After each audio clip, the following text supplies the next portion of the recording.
Fani, selamat datang di House 101. Saat ini saya sedang berada di Rumah Mandar, rumah yang dirancang oleh Lucky Widya, prinsipal arsitek di Louis Spatial. Rumah Mandar ini dibangun di atas lahan dengan kisaran luas 200 meter persegi. Dihuni oleh pasangan suami istri yang saat ini memiliki 3 orang anak dan 2 pekerja rumah tangga. Banyak aspek yang perlu dipertimbangkan untuk memenuhi kenyamanan dan kebutuhan setiap penghuninya. Disinilah peran arsitek yang menjawab kebutuhan tersebut melalui konsep desain sebuah rumah, mulai dari perencanaan sampai eksekusinya. Kali ini, kita akan ngobrolin tentang bagaimana proses kolaborasi antara klien dan arsitek, hingga akhirnya rumah Mandar ini dapat terrealisasi. Sebelum kita masuk dan ngobrol bareng sama Mas Lucky, arsiteknya, yuk subscribe dulu channel Living Loving Net supaya kamu nggak ketinggalan video-video inspirasi dan tips seputar rumah. Kalau sudah, yuk tanpa lama-lama lagi kita masuk dan cari tahu lebih lanjut soal Rumah Mandar.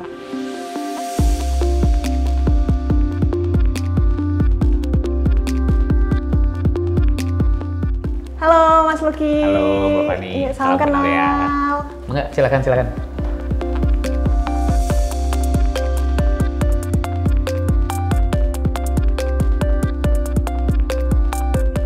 Sekarang saya sudah bersama Mas Lucky, prinsipal arsitek di Louis Spatial. Sebelum kita bahas nih soal rumahnya, aku mau bertanya dulu nih sama Mas Lucky. Boleh jelasin nggak Mas, apa itu Louis Spatial?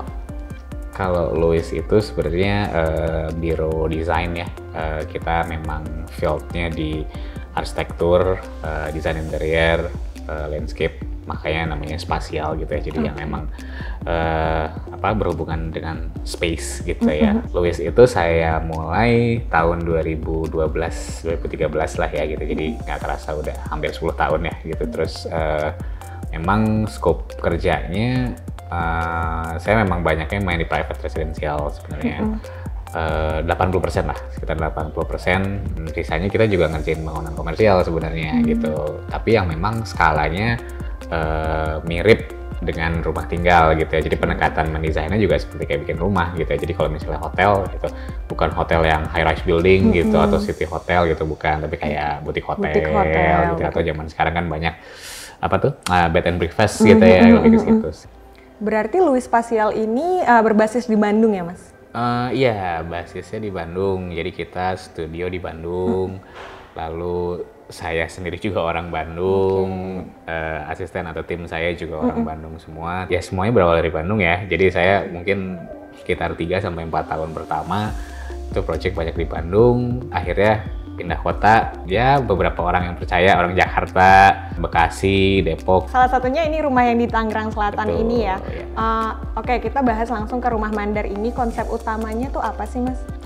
Sebenarnya kalau misalnya konsep utamanya Rumah Mandar sendiri, basicnya sama saya punya prinsip desain. Sebenarnya gimana caranya di satu sisi saya ngakomodir kebutuhan klien atau penghuni rumah ini, tapi juga gimana caranya saya merespon kondisi-kondisi dengan lingkungannya gitu. Nah itu tadi prinsipnya. Nah kalau misalnya konsepnya, akhirnya saya ngeliat di sekitaran area sini ya gitu ya, lingkungan sini gitu. Sebenarnya luasnya nggak begitu luas ya, cuma 200 meter, sekitar 200 meter. Nah, tetapi dia sangat vokal. Kenapa? Karena sekitarnya ini ngadep ke rumah ini, ke kafling ya, ini. Karena dia ya, di hook ya, di hook. Lalu saya waktu itu proses kita discuss, saya pengen ini jadi rumah tumbuh. Gitu. Rumah tumbuh dalam artian gini, kadang-kadang kita sering dengar kalau rumah tumbuh itu kan memang perihal bangunannya aja gitu kan.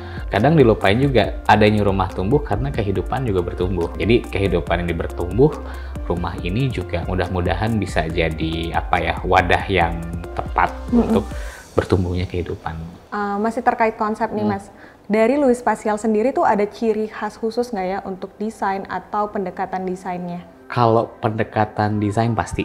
Gitu. Jadi kalau aku memang lebih concern ke arah masalah life-nya ya, kalau kita bisa bilang ya. Jadi kita nggak ngebahas soal bentuk, gaya, tema dan lain-lain, tapi aku metodenya selalu bahwa kehidupan sehari-harinya gimana sih? Pengen hidup yang seperti apa di rumah ini saat ini jadi gitu ya. Salah satu contohnya misalnya aku suka ngasih pertanyaan gini, kalau bangun tidur apa yang pengen dilihat? Gitu. Pengen ngapain aja sih di rumah? di rumah tuh dari jam berapa sampai jam berapa. Nah itu tuh akhirnya jadi faktor-faktor penting untuk aku dalam proses mendesain gitu. Lebih ke situ sih. Intinya tentang hospitalities lah gitu. Hospitalities itu kan ramah tamah ya, keramahan ya. Jadi ya desain yang baik adalah desain yang ramah untuk dipakai oleh penghuninya penghuni gitu itu dalam berkehidupan gitu, simpel. Oke, kita kembali dulu ke pembahasan soal teknis tadi ya, Mas, soal lokasi tadi. Lokasi ini kan cukup menarik ya. Lokasinya tadi cukup vokal, terus abis itu di hook. Pembangunannya itu ini dari awal atau renovasi ya, Mas? Dari awal. Ini kan memang daerah komplek lama gitu. Jadi sebenarnya kenapa akhirnya cuma satu lantai? Karena ngelihat tatanan lingkungan gitu, itu membuat tatanan lingkungan atau skyline dari kawasan tersebut ya emang oke, ini perumahan gitu, bukan kompleks atau kawasan ruko dan lain-lain kan gitu, lebih ke situ sih. Waktu saya desain rumah ini, pemilik itu baru punya anak 2 dan baru banget punya anak kedua tuh gitu. Terus pada perjalanannya saat rumah ini dibangun, punya anak lagi. Nah gitu kan, aduh rumahnya baru cuma buat 2 anak nih kan gitu ya. Kebutuhan kamar karena anaknya nambah, jadi otomatis aku harus zoning ulang gitu. Nah akhirnya terciptalah kamar tidur yang sebenarnya kamar tidur utama yang cukup besar ini, karena someday kalau misalnya anak ketiga udah punya, perlu kamar gitu, kamar utama tinggal disekat. Otomatis juga servisnya ya atau ART-nya juga nambah. Ya udah, saya bikin lantai kedua dedicated buat si ART. Nah, tapi selain itu juga jadi penyeimbang antara bangunan utama ini yang memang cuma satu lantai gitu. Nah, lalu kalau kaitannya sama lingkungan nih gitu, karena dia hanya satu lantai, itu levelingnya saya naikin Mbak dari jalan. Memang satu lantai gitu, tapi secara integritas dia tetap kelihatan gitu di lingkungan ini gitu. Jadi satu lantai itu ibaratnya bukan karena minder gitu, tapi lebih ke karena dia bijaksana gitu. Oke, tadi kita udah tahu kalau ini ternyata satu lantai utamanya, tapi ternyata ada tambahan untuk service area di lantai kedua. Boleh dijelasin nggak sih Mas pemetaan dan program ruang dari Rumah Mandar ini? Kalau pemetaan dan program ruangnya sebenarnya dari Mas Ilman yang memang sosok kepala keluarga atau ayah yang sayang anak banget ya. Jadi waktu itu, Mas, saya pengen kamar utama saya bisa dengan mudahnya mengunjungi semua kamar anak saya. Jadi intinya kamar utama itu jadi sentral. Lalu akhirnya kamar-kamar anak saya taruh di satu zona sendiri. Karena biar mereka juga punya akses view atau udara yang bagus, karena di sana kan rumah ini kan hook kan gitu ya. Jadi apa namanya, kamar taruh di sini semua, buang ke sana kanan. Sehingga di sini itu open plan, area keluarga dan area tamu itu jadi sentral di sini. Dan sebenarnya langsung bersinggungan dengan kamar utama nih, gitu. Mau akses ke dapur juga dekat gitu ya, mudah kan gitu ya. Jadi sebenarnya rumah ini tidak bersekat-sekat sebenarnya, tetapi memang zoningnya itu sangat-sangat jelas gitu ya. Jadi private, public. Nah, gitu. Tapi area private semua bisa ngelihat ke area public gitu di tengah sini gitu. Aku tuh suka desain yang memang rumah itu harus nggak cuma tinggal, tapi rumah itu ada storyline-nya juga. Jadi sebenarnya ada 2 aspek, aspek teknis sama non teknis. Kalau misalnya teknisnya itu ya biasa ya, udara mengalir, terus ruangan cuaca di sini yang panas itu cukup bisa kita direduksi dengan adanya gang, sehingga ada perputaran angin. Jadi orang tuh bisa keliling rumahnya, lebih kayak gitu sih.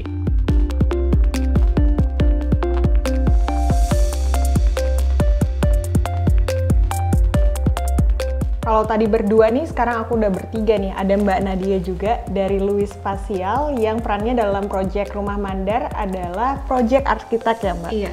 Oke. Sebelum aku bertanya-tanya lebih lanjut nih ke Mas Lucky dan Mbak Nadia, aku mau tanya juga perbedaannya apa sih Mas peran antara principal arsitek dan proyek arsitek di suatu proyek rumah tinggal? Jadi sebenarnya emang ini praktiknya biro ya biasanya ya, service ke klien. Jadi kan urusannya tuh banyak Mbak ceritanya kan gitu ya. Jadi misalnya prinsipal itu ngurusin soal dia gimana desain dengan klien yang tadi kita obrolin di awal.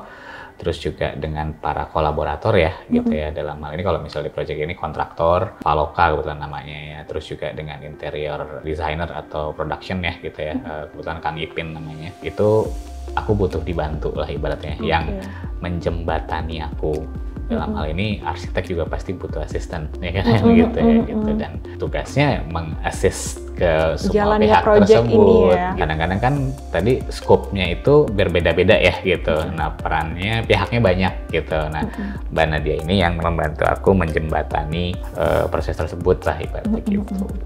Berarti boleh diceritain nggak nih, gimana proses kolaborasi dengan klien hingga akhirnya Rumah Mandar ini terrealisasi? Berdasarkan dari sifat misalnya ruangannya tuh pengen kesannya seperti apa gitu. Nah itu nanti kita bisa refer ke material seperti apa sih yang pengen dipakai gitu di ruangan itu. Misalnya kita ambil contoh untuk ruangan keluarga, misalnya untuk ruang nonton itu mereka lebih pengen yang kesannya itu tetap natural, light. Kita ambil contoh lagi untuk dapur misalkan. Jadi ternyata seiring dengan perkembangan kita mendesain juga kayak dari klien itu pengen ruangan dapur dan ruang makan ini tuh pengen diangkat juga nih, pengen jadi highlight dari rumah ini gitu. Jadi kayak mungkin materialnya bisa pakai yang cukup stand out juga nih gitu, yang bisa memisahkan zoningnya cukup jelas tanpa benar-benar disekat gitu kan. Makanya dipilihlah dari kliennya misalnya aku seneng nih motif terrazzo misalkan gitu. Nah jadi kayak dipilihlah material tersebut. Jadi selalu ada diskusi ya antara kayak desain awal tuh nggak harus plek-plekan langsung diterapkan pada realisasinya gitu ya Mas. Dan gimana sih cara supaya Mas Lucky dan Mbak Nadia tuh menjaga supaya semuanya itu sesuai dengan konsep di awal, tapi juga apa yang diinginkan dari klien tuh bisa terakomodasi atau tetap bisa dijalankan gitu. Kalau tadi nyambung dari yang Mbak Nadia ya Mbak ya, aku ngeliatnya memang namanya juga prinsipal ya. Jadi aku sama klien itu kita ibaratnya ngunci yang sifatnya prinsip gitu ya. Apakah dalam ranah konsep, eksekusi gitu kan ya. Jadi misalnya secara prinsipnya gini, kita pakai material yang punya impresi dingin nih misalnya. Let's say granit misalnya gitu. Nah terus dari granit prinsip secara visualnya adalah yang sifatnya mute ya, nggak terlalu vokal lah gitu ya. Nah pada saat eksekusinya nih gitu varian tuh banyak banget gitu kan ya. Nah akhirnya milih pakai yang mana gitu itu sama Mbak Nadia, karena arsitek harus respect sama klien gitu ya. Klien juga harus respect dong sama arsitek gitu ya. Nah aku ngerasa di rumah ini aku merasa sangat direspeki oleh Mas Ilman dan Mbak Sasa ya. Jadi makanya aku yakin apapun keputusan yang diputuskan dengan asistensi dengan Mbak Nadia itu nggak akan lari keluar dari koridor itu, dari prinsip itu. Mungkin menyambung juga dari Mas Lucky, selama nggak keluar dari jalur dan selama yang penting kliennya happy, itu sih. Karena maksudnya mau segimanapun kita arsitek ngedesain kayak material harus gini, tapi kan tetap yang daily life-nya di situ kan itu adalah ownernya gitu kan. Jadi kayak sebisa mungkin sih kita juga ngakomodir kesenangan kliennya sih gitu. Intinya gini, kalau buat aku desain itu A sampai Z. Kalau misalnya ada variabel huruf yang dihilangkan, ya berarti kita nggak bisa menyelesaikan satu alfabet itu. Kita mulailah dengan alfabet baru A sampai Z baru. Ada nggak ya perbedaan dari proyek Rumah Mandar ini dengan proyek-proyek Louis Spatial lainnya? Mungkin aku bilangnya bukan perbedaan, Mbak. Lebih ke nilai lebih ya, aspek lebih adalah mungkin rumah ini cukup sentimental buat aku gitu, cukup sentimental. Karena ya ibaratnya sebelum aku mendesain dan akhirnya membangun rumah ini, dengan rumah ini sekarang udah jadi, udah ditempatin ya, tadi aku sama Mbak Nadia ya dan kita di Louis secara tim itu jadi saksi gimana tumbuhnya sebuah keluarga kecil dan akhirnya itu jadi keluarga baru kami gitu Mbak. Jadi setiap project itu punya ceritanya masing-masing. Tapi kalau misalnya untuk rumah ini, ya itu tadi aku ikut mendampingi tumbuhnya keluarga ini, gitu sih. Oke, kalau buat Mbak Nadia? Hampir sama sih sebenarnya sama Mas Lucky, karena ya itu tadi sih kayak cukup banyak involve dengan keluarganya, dan itu yang bikin kayak ngedesain juga lebih warm gitu ya, kayak lebih mindful lah gitu sih. Ini pertanyaan terakhir sih. Tadi kan bilang Mas Lucky dan Mbak Nadia jadi kenal dekat dengan pemilik rumahnya. Tapi sebelumnya tuh emang kenal atau bagaimana ya proses berkenalannya dengan pemilik rumah? Jadi saya punya salah satu project lama, ternyata owner atau klien saya itu di project lama saya itu tuh temennya Mbak Sasa sama Mas Ilman. Terus mereka berkunjung waktu itu, dan akhirnya nanya arsiteknya siapa gitu, arsiteknya siapa, dan aku nggak tahu ya kalau dari perspektif lain ya, cuman memang dari klienku yang rumah dikunjungi oleh Mas Ilman dan Mbak Sasa itu sangat merekomendasikan aku gitu. Jadi bukan masalah bangunannya, tapi lebih ke, kalau buat saya sih akhirnya arsitek tuh kayaknya lebih ke sosok sih gitu ya, lebih ke personal ya. Apalagi kalau misalnya kita sekarang konteksnya tentang rumah tinggal sih gitu. Kan gimana kita percaya sama orang, kan seperti kayak pasien dengan dokter seperti kan, cocok-cocokan ya, nah kayak gitu. Soalnya kan beberapa kali nih teman-teman Living Loving juga suka nanya nih ke Living Loving, Kak minta rekomendasi arsitek dong, kan sebenarnya kayak yang tadi dibilang sama Mas Lucky sih ya, itu kan cocok-cocokan. Jadi sebenarnya ya kalau misalnya teman-teman tuh mau mencari arsitek yang kira-kira cocok dengan diri itu, ya cari tahu portofolionya gitu ya Mas. Terus terlebih dari itu makanya kita juga ini House 101 ini sebenarnya bisa menjadi wadah sih untuk kayak mengenal bagaimana ya approach dari firma arsitektur atau dari arsiteknya sendiri gitu. Nah, kalau untuk mengontak Louis Spatial ini gimana sih Kak prosesnya?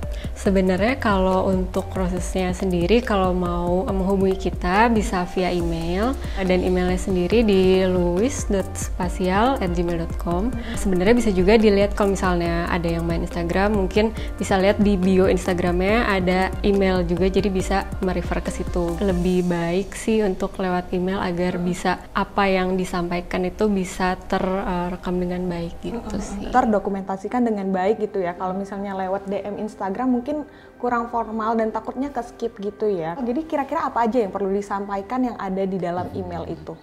Nanti kan kebetulan saya ada admin sendiri ya, Louis ada admin sendiri. Jadi di email itu paparkan aja rencananya apa yang mau dibuat, lokasinya di mana gitu. Nanti feedbacknya pasti dari kami itu nanti ngasih nomor telepon adminnya. Dari situ akan lebih intens, nanti langsung disambungkan ke saya gitu. Terima kasih banyak Mas Lucky dan Mbak Nadia atas sesi ngobrol-ngobrolnya. Terima kasih juga buat teman-teman Living Loving. Oke. Teman-teman, semoga obrolan tentang proyek Rumah Mandar ini menginspirasi dan membantu kamu, terutama yang sedang berencana membangun atau merenovasi rumah. Yuk subscribe channel Living Loving Net supaya kamu nggak ketinggalan inspirasi dan tips seputar rumah. Saya Fani, sampai jumpa di House 101 selanjutnya.